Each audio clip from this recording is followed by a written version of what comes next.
تعالوا بقى اعمل لكم سكراب للجسم ملوش حل، بيتباع بره بمبلغ وقدره.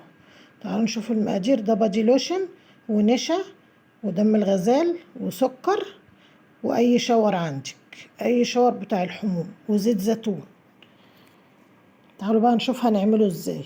هنجيب بقى كمية السكر دي، بصي ملهاش كميات معينة.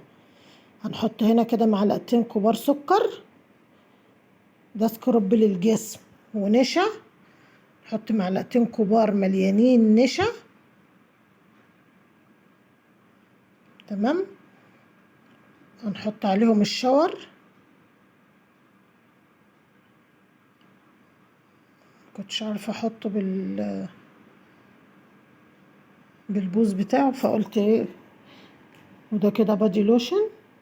كل دي حاجات من البيت، مش هنشتري حاجه من بره، ده بيتباع بمبلغ وقدره بره. زيت زيتون، كل دي حاجات مفيده للجسم.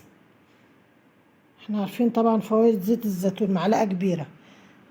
وده بقى الكينج، دم الغزال، او اللي هو بيقول عليه كعب الغزال ده. بصوا بقى، ده كده بيتجاب من بره ب150 جنيه. شايفين؟ لو لقيتوه خفيف ممكن تزودوه ايه، حبة نشا تاني. شايفين الجمال والحلاوة؟ من هنا ورايح مش هنشتري حاجة من بره، كل حاجة هنعملها في البيت.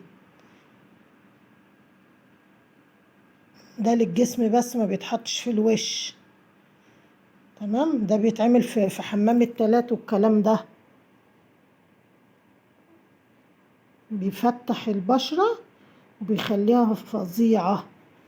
هتشوفوا